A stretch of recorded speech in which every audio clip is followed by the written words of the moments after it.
Welcome, Middlers, to the Medium in the Middle podcast. My name is Stephanie, and I take you on a journey of self-discovery and spiritual exploration. I am a Reiki master teacher, a spiritual and business mentor, and of course, a psychic medium. And I am here to share my story and help you tap into your extraordinary abilities. Join me every Wednesday as we dive into the realms of intuition, energy healing, and all things mystical. Whether you're a seasoned spiritual seeker or just dipping your toes into the magical waters, this podcast is your go-to source for inspiration, guidance, and a whole lot of lessons and laughter along the way. Let's get started.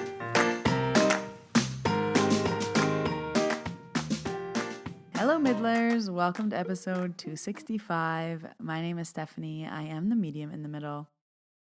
And this is our part 2 of the series, How to Practice Mediumship. If you haven't already, go back and listen to episode 264, How to Practice Mediumship Part 1. We started with how to understand the information you are receiving. And then today's episode is focused on how to deliver the information you are receiving. So I am creating this 4-part series to help people practice mediumship and learn how to practice mediumship, because all we see out there is the professionals, and their 50-minute reading is cut into a 4-minute YouTube or something clip. And that's not the reality of how a mediumship reading flows. So I wanted to break it down for all the tips that I'm giving my students all the time, that I'm giving my mentees. And I host a monthly mediumship practice circle, and these are the things that I talk about, and we do different exercises to work on these skills. So today's skill is all about delivering the information to the receiver, because this is actually very difficult sometimes, and it is an art. So before we can talk about how to deliver the information to our sitters, let's talk about being a sitter.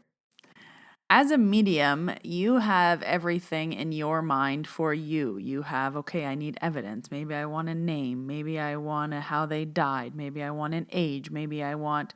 So your list of things that you're going through is all to provide evidence. But the sitter, we have to consider how the sitter feels. So if you are receiving a mediumship reading, whether it's just a practice one or not, you're probably nervous, you're probably anxious, you don't know what to expect, you're sitting there waiting to, connect with your loved ones, but what does that look like? You don't know. So I really talked about in the last episode how it's your job to kind of coach your sitter around what you need from them, especially when you're practicing. This is practice, just like soccer practice. We run drills, we practice things, we do things we wouldn't normally do in games. This is the same thing as a practice mediumship reading. I cannot say the word practice enough because people just expect it to be perfect and to not try different things, to learn different ways. And that is exactly what a practice reading is for, to try out new things. So I've said this before, and I will say it again over and over and over. Being a sitter is hard. Whether you are just being a practice sitter for someone, or if you are going to a reading and trying to place information, you are racking your brain with whatever the medium says. So if someone says, do you have a man with a T name in your life? You're like, T, Tom, Terry, Tom, Terry, Tom. Do I have any T names? Do I know any Toms? Do I know any Terrys? Do I know any T? You're like, no, I don't think I know any T names. And you weren't thinking that your grandpa's name was Ted, because you didn't call Grandpa Ted. You called Grandpa. So when we're delivering information, it's really important that we remember that being a sitter is hard, and they're sitting there trying to be like, 27. How does that make sense to me? 27. And it can be really hard in that moment to remember that your grandpa Ted was born on July 27th. So you're not thinking about a T name and 27. When we're thinking about someone, we're usually thinking about them as their role: my brother, my sister, my mom, my dad, my grandma, my grandpa. We're maybe thinking about their hair color. We're maybe thinking about how they passed away. But even with how they passed away, sometimes we don't know the details of their passing. Sometimes it's like, well, I know grandma had breast cancer, but I don't know what she actually died from. So again, when we're practicing, we have to figure out how this information is coming through, and then we have to figure out how to deliver it. So I usually will say, okay, I'm seeing or hearing the number 27. Is that relevant to you for anybody? And if they think about it and they say, no, I don't think so. I'm like, okay, I'm getting 27 really clearly. So is 27 someone's birthday? Did someone die on the 27th? Was someone 27 years old? Is your house number 27? And I will start to give examples of numbers that I usually get. So for me, I know if they're giving me a number, that's usually someone's birthday or their anniversary of their passing. So that's the first thing I usually say. Did someone die on the 27th, or is it the 27th anyone's birthday? Because now you're thinking about birthdays. When I said 27, you may not have been thinking about birthdays. So it is my job to figure out how this information lands for you so that I can figure out how I receive information for me. So we're going to keep going with Ted, our grandpa. Oh yeah, my grandpa's birthday was July 27th. Okay, great. And is that Ted, the T name from earlier? Okay, so we have grandpa and we have his birthday, and then I'm going to keep going from there. So I usually find that people have to hear the information more than once. So that literally means you have to repeat information to sitters, I find 3 times. Because, again, it's hard to figure out where 27 goes or where the T name is. So I like to say it a few times. I'll be like, okay, is 27 this? Could 27 be this? Could 27 be this? Again, giving their brain enough time to fit the information. Because if they have time to fit the information when they're in front of me, I can usually get more information. And we'll talk about that in the next part when we talk about the flow. Another thing is you want the validation of if you are right or wrong. So if it wasn't 27, but it was 29, you need to know that. If 27 didn't make sense anywhere at all, you also need to know that so that you can go home and do your homework of how did I receive that information? Why did I maybe hear it wrong or understand it incorrectly? And you will also start to learn when to push. So I still remember this very clearly. I had the spirit coming through with an A name, and the spirit was very clear. It was a woman in spirit. It felt like this woman's mother, and she was telling me her name started with an A. So I said, "Oh, do you know anyone with an A name?" She said no. And I was like, okay, well, I'm really hearing an A name, like I don't know, like Amanda. I usually have like a few A names up my sleeve that I'll rattle off. No A names, no A names. She kept saying no A names.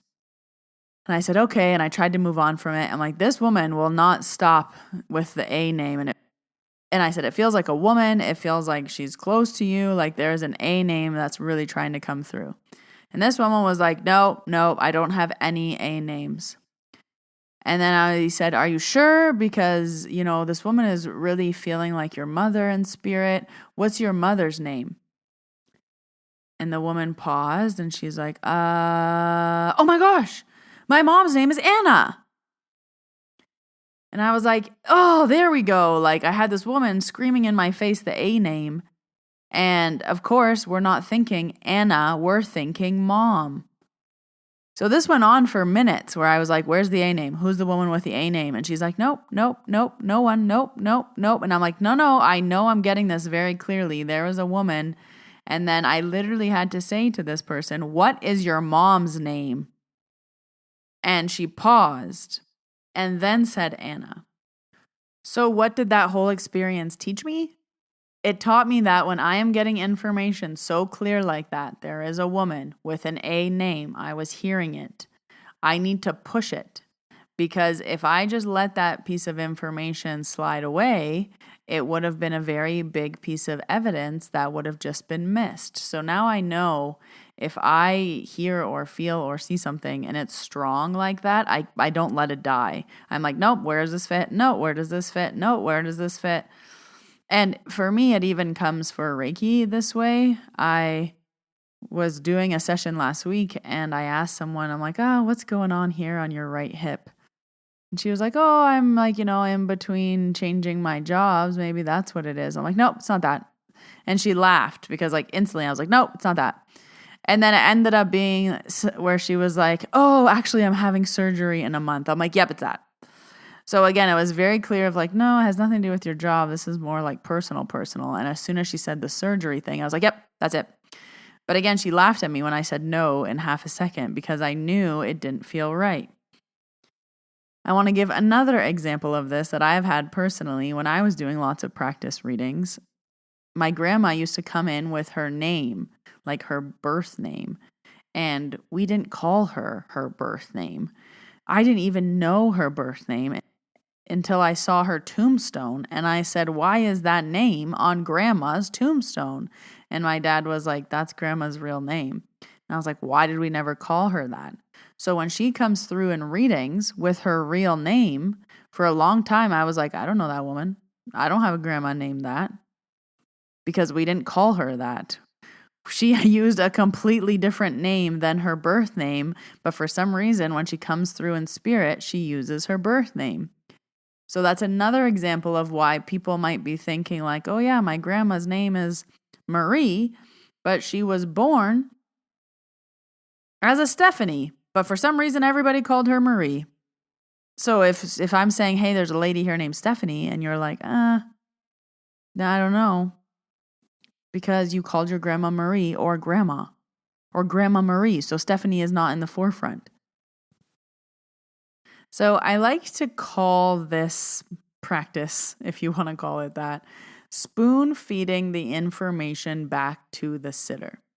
It is my job to give and deliver the information to you in a way that you can understand it. So it's my job to figure out, what does the 27 mean? Is it an age? Is it a birthday? Is it an anniversary? Is it a house number? Is it the number of kids you have? I don't know what it is, but I have to figure out what that is, and that's why I'm practicing. And this is how you learn how you get information. So using that same example, this is how I know when I get a certain number, I will know if it's a birthday or anniversary. And it's a lot easier to try to think of your grandma's birthday than to just try to think of where 27 makes sense. Same thing, I know when I see 3 people standing beside each other, I know it's 3 siblings. So I know now, I'm like, okay, there's 3 siblings or there's 3 girls that are all very important. Where does this 3 girls make sense? So it's my job to kind of help you, the sitter, figure out where this information makes sense. Because if I'm just saying information to you that doesn't make sense, I'm not doing a very good job at delivering the messages from spirit. And remember that spirit is much smarter than we are. So they will usually show you things to get you to say certain things that are relevant. So this happened in my last mediumship circle. The woman, she said it was really interesting. She saw broken glasses, like she saw a set of eyeglasses that were like broken on the floor. And she kept thinking, why are there broken glasses? So she explained it as, I'm seeing broken eyeglasses on the floor. I don't understand what this means. And it took them a while to get to this, but it ended up being a memory of broken glasses. Glassware, like a glass, like a cup. So Spirit was showing her broken glasses, eyeglasses, to get her to say the word broken glasses, because broken glasses was relevant. And then she said, I learned that if I just would have said what I saw, which was broken glasses, we would have got to the memory a lot quicker than me trying to figure out why I saw broken eyeglasses on the floor, when it represented broken cups, broken glasses. Quite literally, what Spirit showed her was what she had to say. So for part 2 of this series, the 2 pieces of homework that you have are, number 1, you are to spoon feed the information back to the sitter until you can understand what it means and you're learning parts of your manual. You're learning how you receive information. Number 2, I want you to start repeating things 3 times. So you are trying to figure it out and the sitter is trying to figure out, but you're doing this together. So when you get a piece of information, I want you to say it out loud at least 3 times. Okay, I'm getting an A name. Nope. Sitter says no. No A names. I'm like, okay, are you sure there's no A name? I feel like it's a woman. Do you have any woman A names? Nope. Nope, there's no A names. Okay, because I'm just really hearing this A name quite strongly. It just feels really important. It feels like it's a woman. She's close to you. Are there any Annas? Are there any Amandas? Are there any... So I'm going to continue to say that piece of information until something clicks. Because again, you wouldn't be getting that information so clearly if it wasn't important. And it's my job as the medium to kind of push that and to get you to understand it, to get you to remember your mom's name is Anna. Oh, okay, good. Now I can roll with this. Going back to that tea example, that actually happened to me. I was long time ago when I used to do Reiki and mediumship together. I kept saying to someone, do you have a tea name? No. Feels like a male? No. Feels like a male on your dad's side tea name? No. Feels like an uncle, like this is like an uncle tea name? No. Are you sure? Because there's like a tea name coming through. No. Are you sure? Because I keep hearing this tea name. No. Anyone connected to your dad? It's your dad's side. Feels like an uncle. No. I was like, okay. And she literally left that day and she was like, I wonder if I'll ever figure out who the tea name is. And I was like, me too, because it was coming in so strongly, but we couldn't place it. So nothing further came of that piece of information. We never talked to that soul. Guys, when I tell you 6 weeks later, I got an email from this lady in all capital letters. I have an uncle named Troy. My dad's brother name is Troy. How could I forget that? I just realized it 6 weeks later. And this type of example has happened to me time and time again. I have said a piece of information and the person's like, no. And then weeks later they message me, or, 24 hours later they message me, or a week later they message me and they say, oh my gosh, I found the cup you were talking about. Oh my gosh, the piece of jewelry, the orange piece of jewelry you wouldn't let go of was sitting right on my counter. Oh my gosh, you said this. And it's just like, yes, thank you. Because we need that confirmation when we're learning.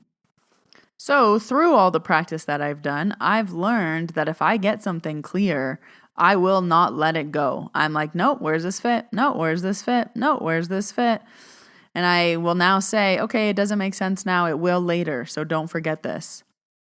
And the episode that I did a few months ago now in early December about the woman and her daughter that came through, she started to come through as a car crash. And it was very clearly a young woman died in a car crash. And she's like, she didn't die in a car crash. And I was like, there's a woman coming through very clearly, a young woman who died in a car crash. And she's like, no, that's not my daughter. No, that's not my daughter. And I was like, okay. And again, she emailed me a week later and she said, oh my gosh, my daughter's best friend died in a car crash. And I'm friends with her mom because we're grieving our daughters together. And then she's like, that was a message for her mom. She was trying to come through at the same time. And I was like, I knew there was a daughter and I knew there was a young woman in a car crash. It felt like a daughter in a car crash. And again, now I'm like, okay, it wasn't your daughter, but it was still connected to you. So these things still happen to me now where I will push things because I know they're important, but I had to learn that through my practice sessions. And just to reiterate, this is for practicing mediums, developing mediums. When you are a professional, a lot of these things you're not practicing anymore. So this goes a lot differently. But we are not at the pro mark. We are in our practicing stage. And you're going to be doing a lot of practice readings where you want to learn as much as possible about how you receive the information from spirit, how you work with spirit, how it comes through for you, because it's going to be slightly different for everyone and how they receive. So this was part 2 of my 4-part series of how to practice mediumship. The next 2 weeks will be part 3 and part 4, so stay tuned if you are a developing medium looking for tips and tricks to help you with your mediumship. I release new episodes every Wednesday, so make sure you press that subscribe button. If you do want to practice with me in a nice controlled environment, my next mediumship practice circle is happening on May 31st at 11 a.m. I am also doing a Space Clearing 101 workshop on that day at 1 p.m. You guys have been asking for a workshop about how to clear spaces and items. And I always thought you have to take level 2 before you can do this. But I can teach it to you without the Reiki portion because I have so many other steps to what I do. Yes, Reiki is one step and you can clear with Reiki, but there's a lot of other ways you can clear items, rooms, spaces. So join me for those 2 things on May 31st. Make sure you're following along so that you catch the rest of this series. But until next Wednesday, Middlers, when I see you in your ears, I hope you have a wonderful week. Bye, everybody.